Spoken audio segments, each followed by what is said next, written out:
I'm not the type of person who believes every strange noise in the woods is supernatural. I love hiking, backpacking, and camping. Enough that I've spent nights alone in places where most people wouldn't even visit in daylight. But what happened to me and my friend Lucas last August in Blackwater Canyon, New Mexico, changed the way I look at every trail map I pick up now. I've never told anyone the full story. Until now. Lucas and I had been planning the trip for months. Blackwater Canyon is part of the Gila National Forest, huge, quiet, and wild enough that you can hike for hours without seeing another human. Our plan was simple: a 3-day loop, partly along an old mining road that had been closed for decades. We started late. The sun was already dropping behind the canyon walls as we reached the first flat clearing, big enough for a tent. The shadows made the whole place look narrow and deeper than it really was. "Feels like we're being watched," Lucas joked, dropping his pack. "By who?" I laughed. "The squirrels?" But even as I said it, I felt it too. That strange pressure in the air. Like the canyon was holding its breath. We built a small fire, made dinner, and eventually crawled into the tent. I fell asleep to the sound of wind sliding between the rock walls. But sometime in the middle of the night, I woke up. The wind was gone. The silence was absolute. So complete it rang in my ears. Then I heard it. A long, slow exhale, somewhere outside the tent. Not animal-like, not human-like. Something in between. I sat up, holding my breath, waiting to hear it again. But the canyon went silent. I almost convinced myself it was nothing. By morning, the uneasiness had faded. Sunlight tends to do that. We packed up and hiked deeper into the canyon, following the old mining path. The trail narrowed until at one point we had to flatten ourselves against the canyon wall to get around a fallen boulder. Around noon, we reached a dry creek bed, wide enough to rest for a bit. That's when I noticed the markings. At first I thought they were animal tracks, but the shape was wrong. Each print looked like a bare human foot, but stretched. Too long, too thin. The toes tapering to sharp points. "Creepy," Lucas muttered, kneeling beside one. "What do you think? Some kind of erosion?" "Yeah," I lied. "Probably. But erosion doesn't make footprints, and certainly not a trail of them, leading straight toward the narrow ridge we were supposed to cross." I wanted to turn around. Lucas wanted to keep moving, and I didn't want to be the one to ruin the trip, so we kept going. The higher we climbed, the colder it got. Clouds swallowed the sun, and the canyon floor, which had seemed so far below, began to look like a trap we'd wandered into. Late afternoon, we found another clearing and set up camp.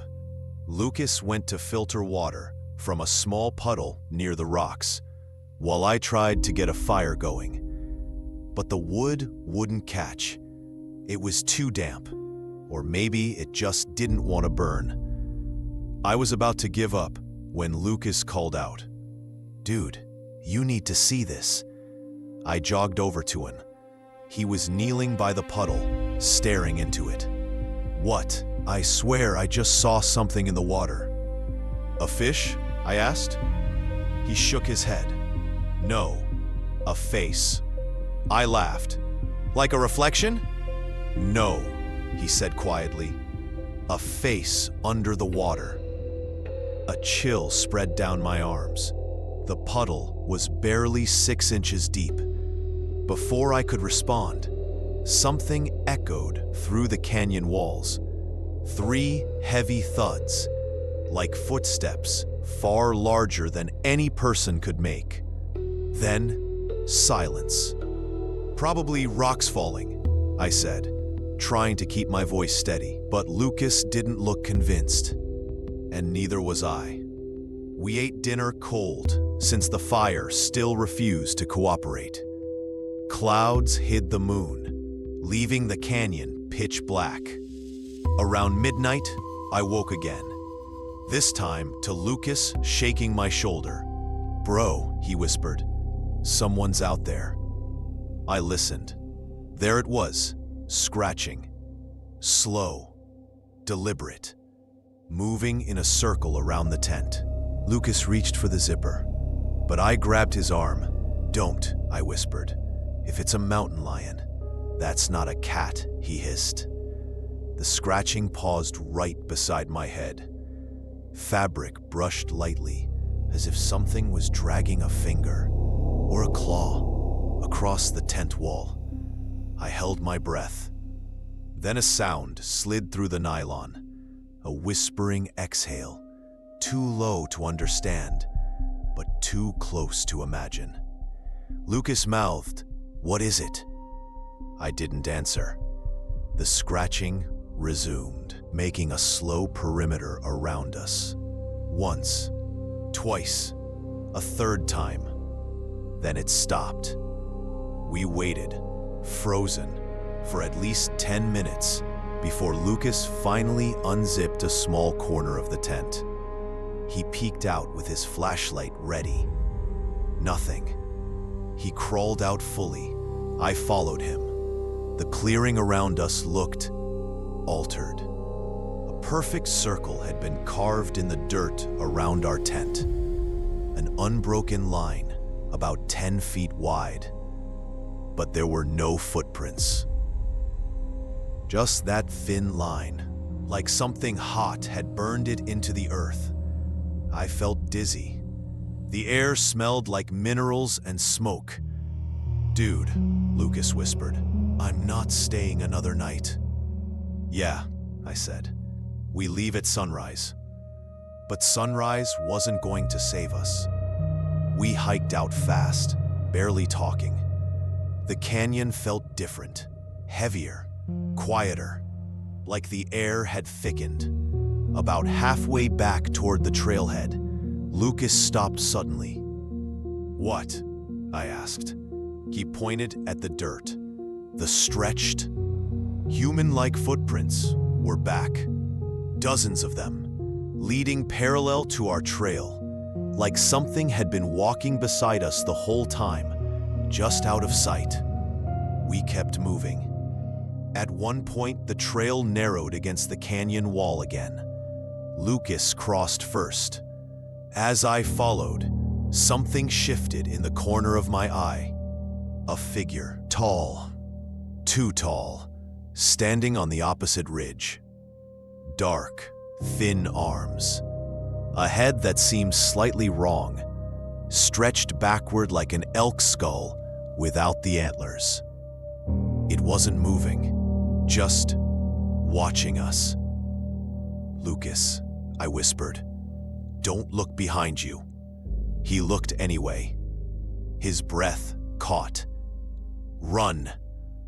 We did. We practically slid down the canyon slope, scraping our hands and shins on the rocks. The creature didn't chase us, not the way an animal would. Instead, the sounds followed us. Scratching, stone shifting. That same slow, heavy exhale. Every time I glanced back, the figure was closer. Not walking, not sprinting, just appearing closer, like distance didn't mean anything to it. By late afternoon, we finally reached the last ridge before the forest opened up near the trailhead. The sun hit us again, warm, grounding. "Almost there," Lucas panted. "We're fine, He stopped. The footprints were in front of us, fresh, leading toward the trailhead, like the thing was waiting for us there. "We'll take the washout," I said, pointing to a steep slope carved by last spring's storms. It wasn't a real trail, but it would avoid the canyon bottleneck. We half climbed, half stumbled down the loose dirt until we reconnected with the main road a quarter mile before the parking area. I expected to see the creature again, expected to hear it, but the forest was quiet, too quiet. When we finally reached the car, Lucas started crying. He wasn't embarrassed. I think it was relief. I tossed my pack in the trunk and slammed it shut. The crash echoed across the lot, and something answered. Not a word, not an animal call, just that same long, slow exhale from deep in the trees. We didn't look back. We tore out of the forest road and didn't talk until we were well past the Gila Cliff Dwellings turnoff. For weeks, I didn't sleep well. Every time I closed my eyes, I pictured the circle around our tent, the tracks beside the trail, that impossible, stretched silhouette watching from the ridge. Lucas refuses to go camping anymore. He even moved out of state, told me he wanted bigger cities, more crowds, less empty space. Me? I still hike, still camp. But no matter where I go, California, Utah, Washington, I sometimes hear it. Not loudly, not close, just a faint exhale from somewhere behind me. Like something followed us out of Blackwater Canyon, and it's still trying to catch up.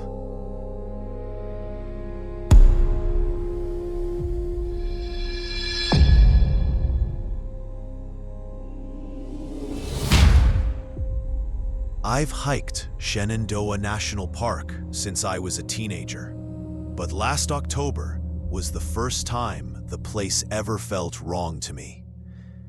I wasn't alone on this trip. My coworker Ryan had been begging me to take him backpacking, and I finally relented. We planned a simple 2-night loop near the Big Meadows area, cutting off onto an old fire road about 6 miles in. We got a late start because Ryan forgot half his gear and had to borrow mine. By the time we reached the fork for the fire road, the sun was already dropping behind the ridge. We both wanted to beat the sunset to camp, so we pushed hard and arrived at a small clearing, maybe half a mile off the main trail. Right away, something felt off. It wasn't the clearing itself. It was perfect, actually. Flat, dry, protected by tall pines. But there was too much sign of recent use. Fresh boot prints, a small pile of cigarette butts, and a circle of ashes still faintly warm. No one else was around. Probably campers from this morning, Ryan shrugged. Except the fire pit had no wood in it, just ash, and the butts were all snapped in half, deliberately. Clean breaks. Still, we set up camp. The air dipped below freezing after dark, so we cooked early and crawled into the tent. I fell asleep fast, but sometime past midnight, I woke to footsteps. Slow, heavy, deliberate. At first, I thought it was a deer, maybe even a bear. But then the footsteps stopped right outside our tent door and didn't move. "Ryan," I whispered, He sat up instantly. He'd heard it too. The silhouette of a person passed across the tent wall. Tall, unmoving, just standing there, watching. Ryan reached for the zipper, but I grabbed his wrist. "Don't," I mouthed. The figure shifted slightly, then knelt. We heard the gravel crunch under his weight. The shadow leaned closer to the tent fabric. Then came the sound. A long, slow inhale. And then sniffing. Human sniffing. Close enough that the tent wall flexed inward.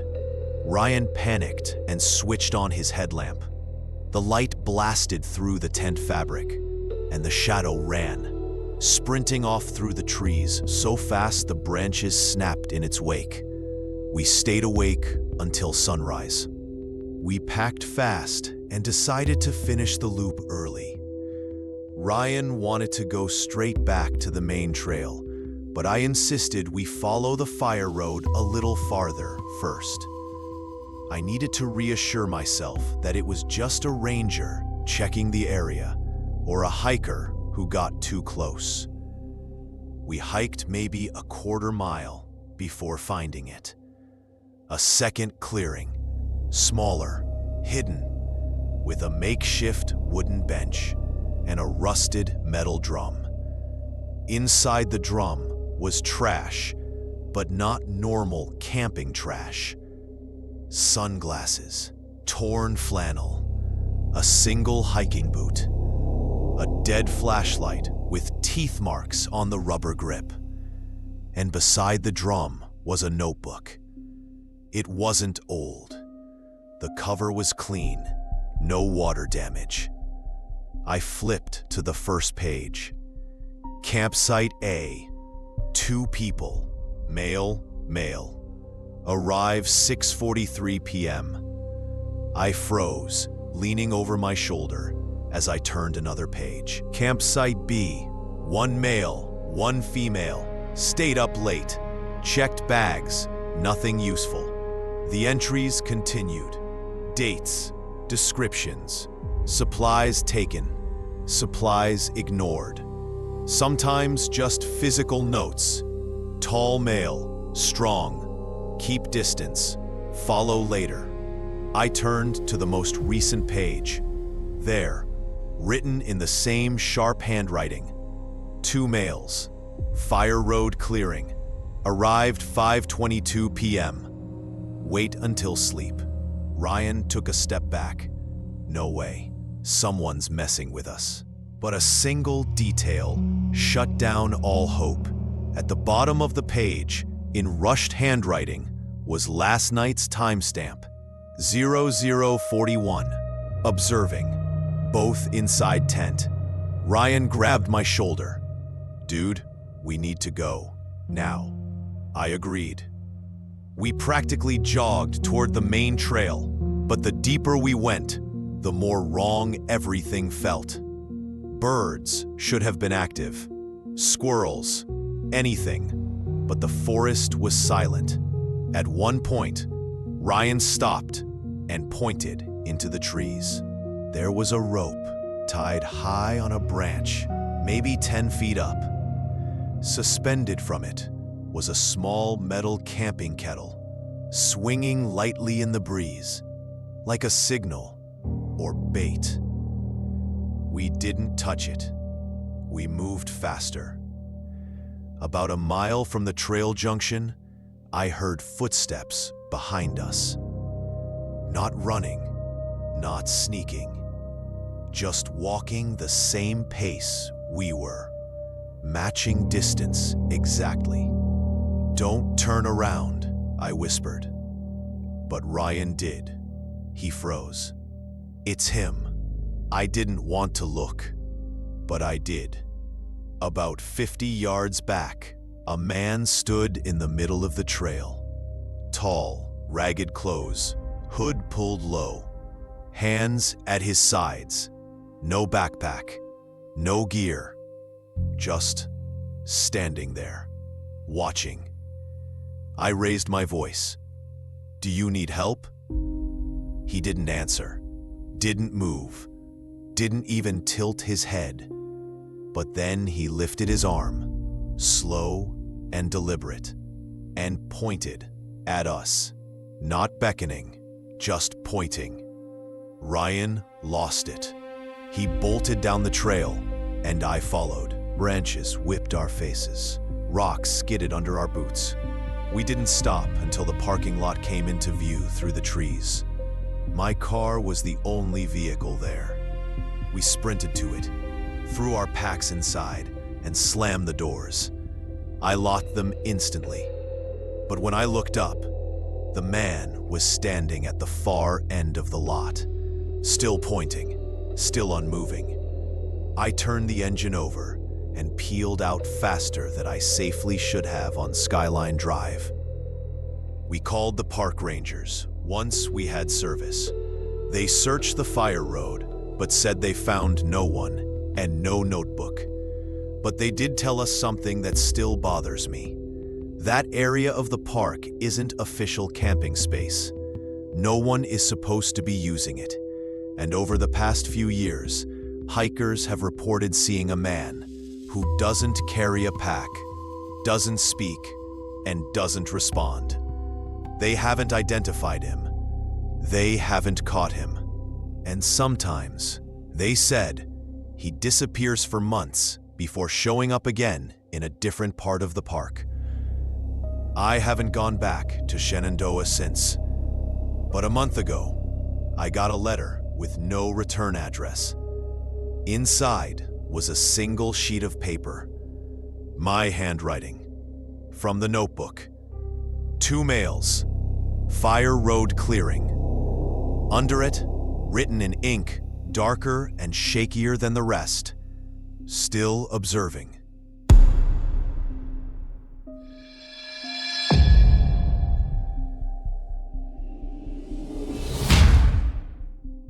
I've been backpacking in Washington for years, but nothing unnerved me the way Olympic National Park did last spring. I had gone with my sister's boyfriend, Mark, someone I wasn't super close with, but trusted enough for a weekend loop.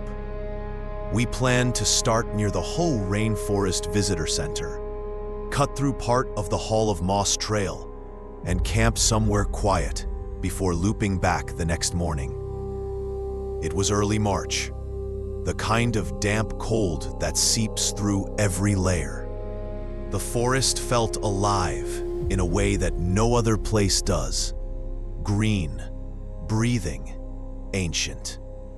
Thick moss draped over every surface, like the trees were wearing fur coats. The quiet wasn't peaceful. It was watchful. We hiked until the crowds faded, then a little more, until the trail narrowed and the sunlight barely filtered through the canopy. Around 4 p.m., we reached a stretch of forest where the moss hung so low it brushed our shoulders. It was beautiful, but it also felt claustrophobic. I told Mark we should find a campsite soon. "Yeah," he said. "Feels like something's staring holes in my back." He said it as a joke, but I could tell he meant it. Eventually, we found a small clearing, tucked between massive Sitka spruces. Someone had camped here recently. There were fresh boot prints in a flattened patch of grass, but no gear or sign of who it was. We set up, made dinner, and by 10 p.m., we were both in our sleeping bags. The forest was strangely silent. No owls, no insects, just the occasional drip of water falling from somewhere high above. Sometime in the middle of the night, I woke up to a soft humming. At first, I thought it was Mark snoring, but when I listened closer, it wasn't coming from him. It was coming from outside the tent, somewhere in the trees. A low, rhythmic hum. Not mechanical, not human. Almost like someone singing a single note without breathing. I nudged Mark awake. He lifted his head, bleary-eyed. "You hear that?" He nodded slowly. "Yeah, I do." The humming grew louder, closer. Then, without warning, it stopped. We froze. Nothing moved. Nothing shifted. Even the dripping from the canopy had gone silent. And then, from behind the tent, came a whisper. "Stay." Not loud, not threatening, just one word, spoken as if the speaker's lips were pressed right against the fabric. Mark jolted back so hard he hit the tent pole. I slapped my hand over my mouth to keep from making a sound. The whisper came again, this time on the other side of the tent. "Stay." Mark reached for the zipper. "Don't you dare," I mouthed. But he was panicking. Instead of opening it, he flicked on his headlamp. In the beam leaking through the tent fabric, I saw it. A shadow. Tall, thin, crooked at the neck. Not a person, not an animal. Something standing completely still, as if waiting. The humming started again. I don't know how long we sat there before it faded. Minutes, hours. Eventually, everything went quiet again. We didn't sleep, not even a little. By sunrise, the forest looked normal again. Sunlight cut through the moss. Birds chattered overhead, as if the night before had been a hallucination. But when we stepped out of the tent, our stomachs dropped. Someone had carved a message into the dirt with a stick or a knife. "Don't go north." Mark stared at it. "Someone messing with us?" Then how'd they get around the tent without making a sound? He didn't answer. We packed up fast. The loop we planned did head north, so we agreed to backtrack instead. We began hiking quickly, wanting to put as much distance between us and that clearing as possible. An hour later, we reached a fork in the trail. The sign pointing right, toward the visitor center, had been ripped from the post and thrown into the bushes. Only the northbound sign remained, freshly scratched as if someone had taken a key to it. Mark swallowed hard. "We're not going that way." We turned left. Only a few minutes later, I noticed something hanging from a branch overhead. A boot. A single hiking boot, dangling by its laces. The sole was torn open. Something dark stained the leather. We didn't stop to look. We kept moving. We were maybe 2 hours from the visitor center when Mark stopped dead in his tracks. I followed his gaze. There was a structure deep in the trees, an old trail maintenance cabin, long abandoned. The door hung crooked. Moss had taken most of the roof. But there was smoke rising from the chimney. "Someone's inside," Mark whispered. My immediate instinct was to keep walking. But the forest behind us felt wrong. Too quiet, too attentive. The humming still echoed in my bones. Mark waved me toward the cabin. "If someone's staying here, they can help, or at least tell us what's going on." I didn't like it, but I agreed. The moment we stepped inside, a wave of cold hit me. Not outdoor cold, unnatural cold, like stepping into a freezer. The place was small and dark. Dust on everything except the floor, which had footprints, lots of them. Human footprints, but only leading inward, none leading back out. "Hello?" Mark called. A voice answered instantly. "Close the door." We froze. The voice wasn't loud. It wasn't angry. It came from a corner of the cabin where the light didn't reach. "Who are you?" I asked. The figure shifted slightly. I could make out a man, thin, maybe mid-40s, wearing soaked clothes and no shoes. His eyes looked wide, unfocused, twitching toward the windows. "You need to leave," he said. "You shouldn't have camped here. They follow the humming." "Who?" Mark asked. The man pressed a finger to his lips. "Too loud. It listens." A long silence followed. Then the man exhaled shakily.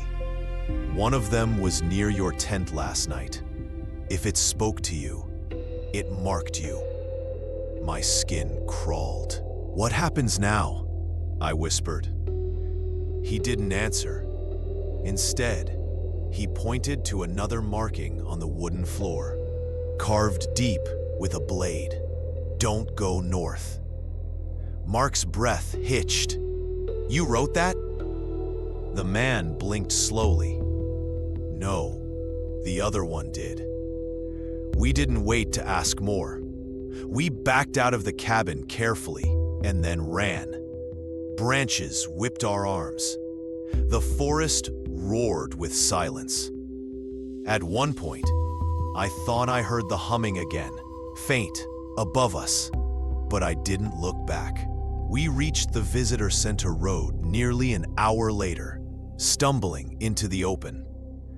Other hikers were there. Cars, noise, life. Mark collapsed on a bench. I leaned with my hands on my knees, gasping. We didn't talk until we reached the car. We reported the cabin to the rangers. They checked it. They told us there was no smoke, no footprints, no man. The cabin door had collapsed years ago. No one could have been inside it. And when we insisted they check again for signs of someone staying there, the ranger just shook his head. "People see strange things in the Hoh during early spring," he said. "Isolation gets to them." We didn't argue, but two things still haunt me. First, when I unpacked my tent back home, I noticed something scraped into the outer fabric near my headrest. A single word: stay. Second, 2 weeks later, Mark texted me a photo of his front porch. A hiking boot, single, torn, stained, was sitting on his welcome mat. He swears he didn't put it there. I believe him.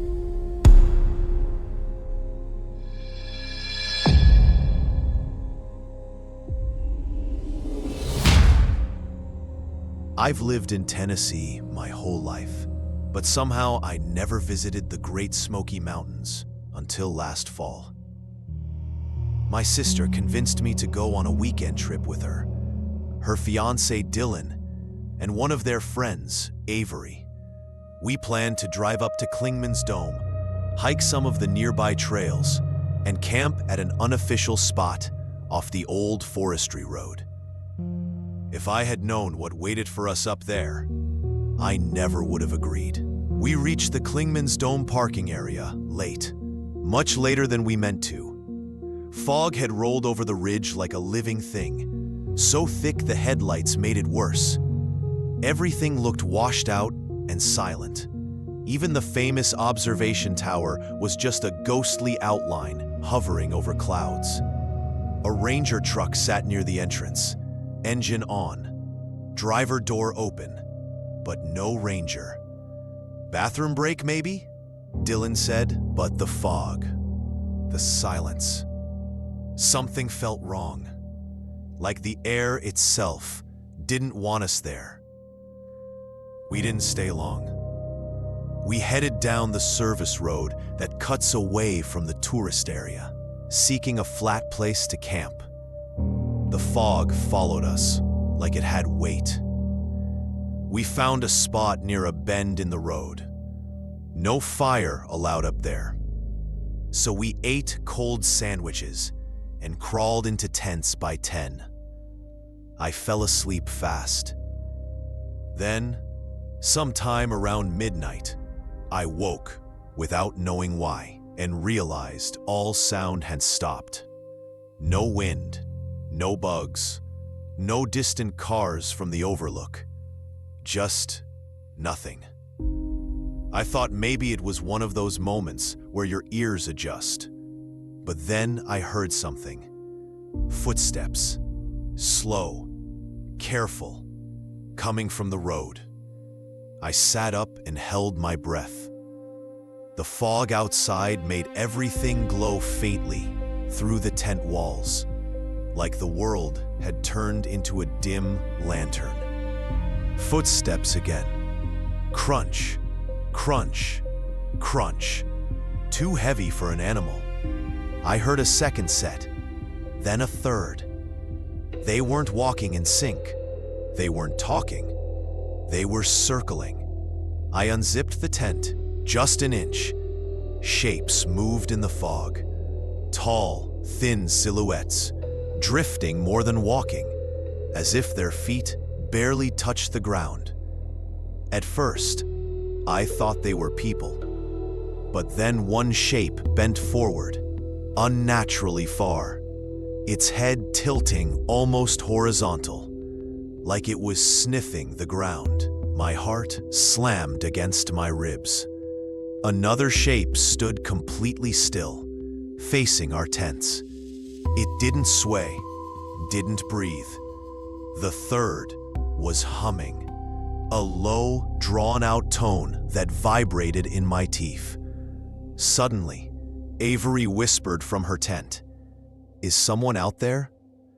The humming stopped. All three silhouettes turned toward her voice at the same time. I froze. "Avery," I whispered desperately, "don't say anything else." But she started unzipping her tent.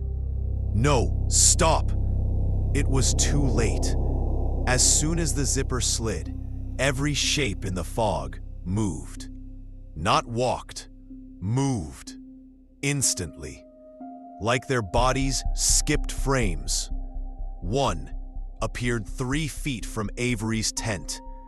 Another appeared behind me. The third stood in the middle of our campsite, its long arms dangling like wet rope. Avery gasped. I clamped both hands over my mouth. The closest figure leaned toward her tent opening. I saw its arm, a narrow gray limb, bending like it had no joints. Then, something unbelievable happened.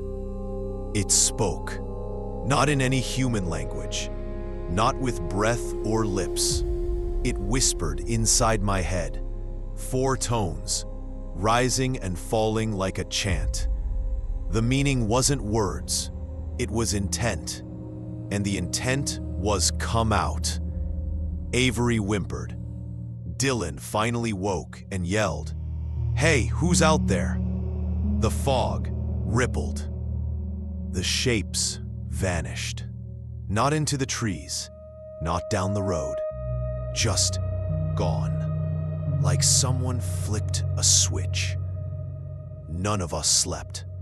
We packed at first light, rushing so fast we kept dropping things. When we reached the Clingmans Dome parking lot, the ranger truck was still there, door still open. This time, we approached it. The dashboard radio was crackling with static. The driver's seat was empty. And on the ground beside the truck was the ranger's hat, damp with dew, but not dirt.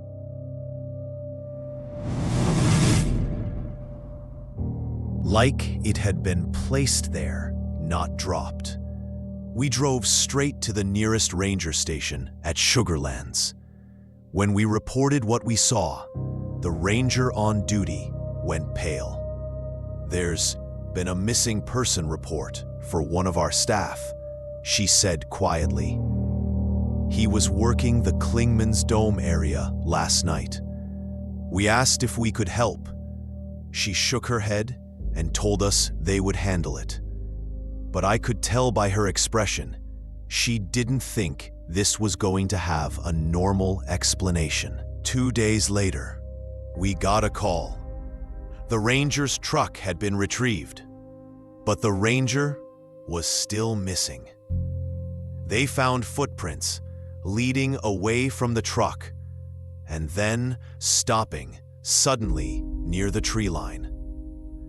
Like he'd stepped into fog and never stepped out. I still dream about those shapes, about the humming, the way the silhouettes moved without moving, the voice that wasn't a voice, whispering inside my skull. I haven't told the rangers that the message I heard was clearer than I admitted. It wasn't just come out. It was we see you. And sometimes, late at night, when the house is quiet, I hear the humming again. Not outside, inside.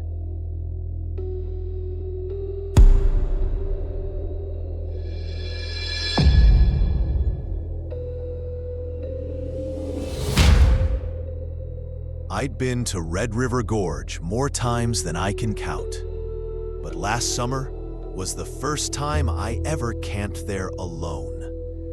My friends bailed last minute, but I figured I'd still go. I knew the trails well, especially the quieter ones around Sky Bridge and the old Forest Service roads nearby. It was hot, humid, and the forest was thick with that late summer smell. Damp leaves, sandstone, and wildflowers that always made me feel weirdly nostalgic. The area was busy earlier in the day, but by dusk, the crowds had vanished, and the trail fell silent, except for cicadas. My plan was simple. Hike to the overlook, camp off trail somewhere secluded, and get up early for sunrise photography. What I didn't plan for were the whispers I heard beneath the bridge after dark, or the man I found waiting for me on the way out. Reached Sky Bridge around 8 p.m. The sun was a glowing orange disk sliding behind the cliffs. It was beautiful, so quiet you could hear every footstep on sandstone. I stood there for 10 minutes, just taking it in. That's when I felt it. Not heard anything, felt it. A kind of vibration in the rock beneath my boots. Faint, rhythmic, like a heartbeat pulsing through the stone. I crouched and touched the rock. It pulsed again. I pulled my hand back fast, earth settling. I told myself, just thermal contraction. But the sun wasn't gone yet, and the temperature hadn't dropped. Something about the rhythm felt intentional. I shook it off and headed down to find a campsite. About half a mile away, I found a nice flat area tucked between two ridges. I pitched my tent, ate a snack, and settled in. Night fell fast. Red River Gorge gets dark in a way that feels ancient, like the shadows are thicker there than anywhere else. Around 11 p.m., I decided to walk back towards Sky Bridge to get a few long exposure photos of the stars through the arch. That was my mistake. The sandstone arch was almost black silhouette now. My flashlight beam looked weak against the massive curve of rock overhead. I took a few photos, checked the preview, and was adjusting my tripod when I heard something. A whisper. Not wind, not insects, It was human sounding, soft, breathy, and close. I swung my light toward the underside of the bridge. Nothing. But the whisper came again, echoing through the arch. My brain tried to make it some other hiker, but every hair on my arm stood up. "Hello?" I called. "Anyone out here?" Silence. Just as I relaxed, the sandstone vibrated beneath my feet. 1 pulse, 2 pulses, 3.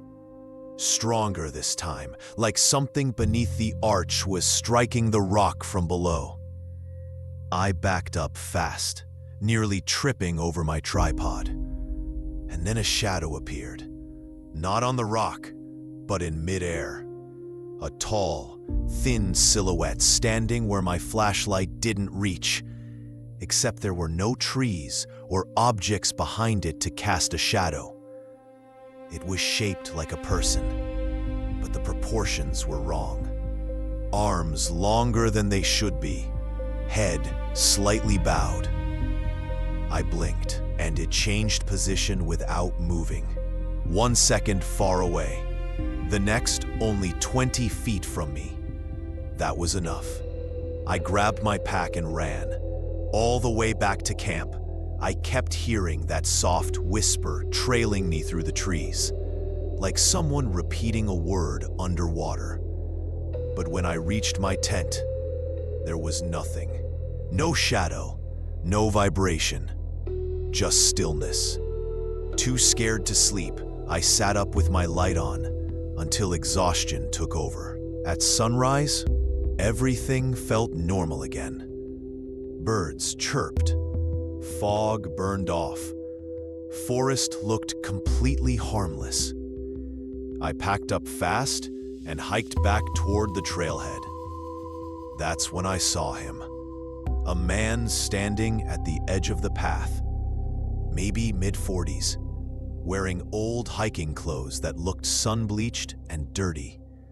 No pack, no water bottle, just standing there like he'd stepped out of the trees moments before.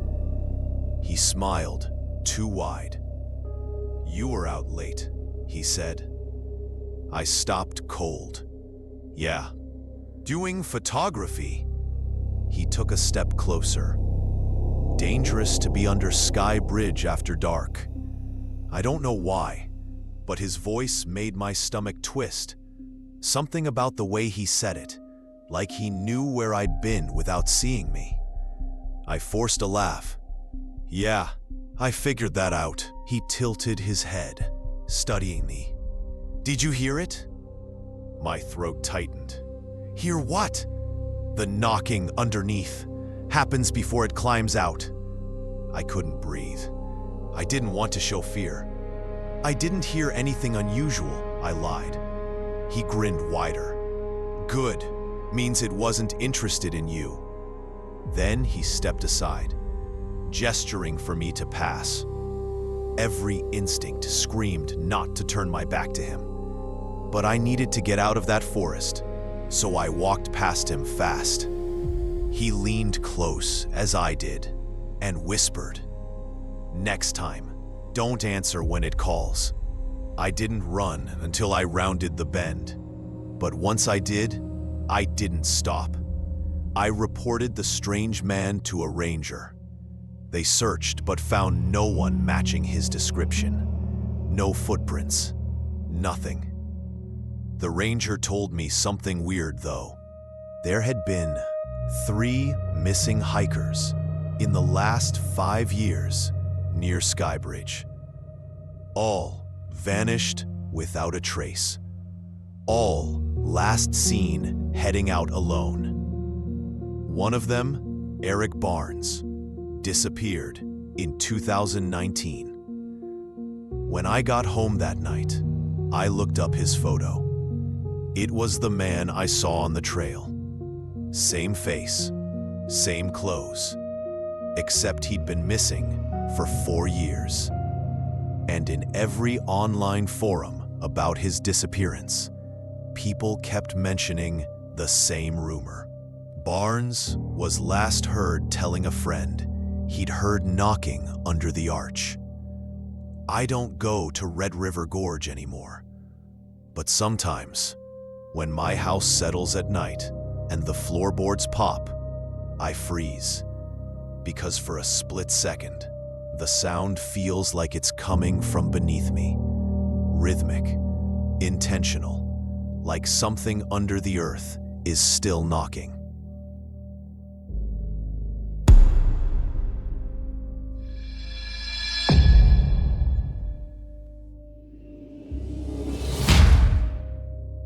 I visited Mount Rainier National Park for the first time last August.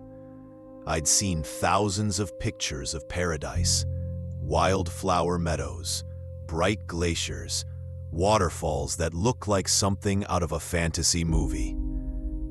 It felt like the perfect place for a solo photography trip. I didn't know that the mountain has a silence to it, a presence, like it's listening.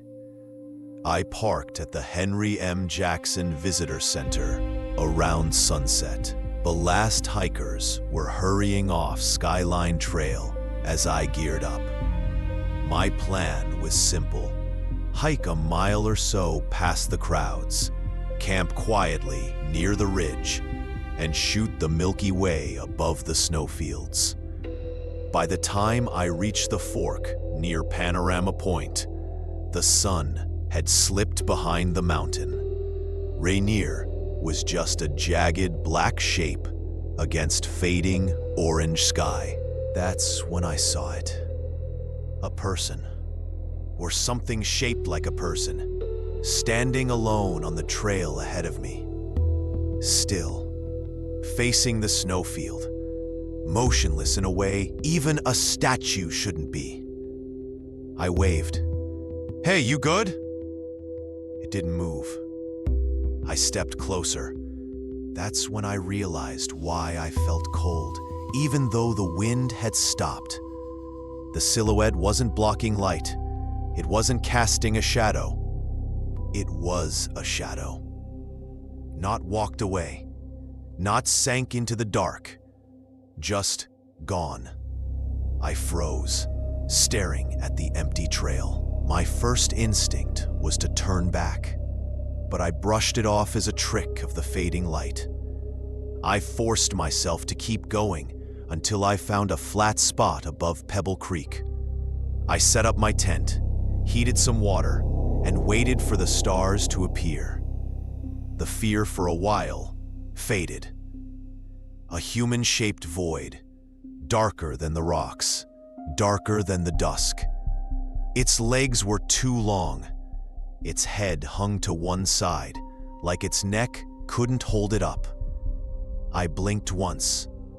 It was gone. Around midnight, the mountain was beyond silent.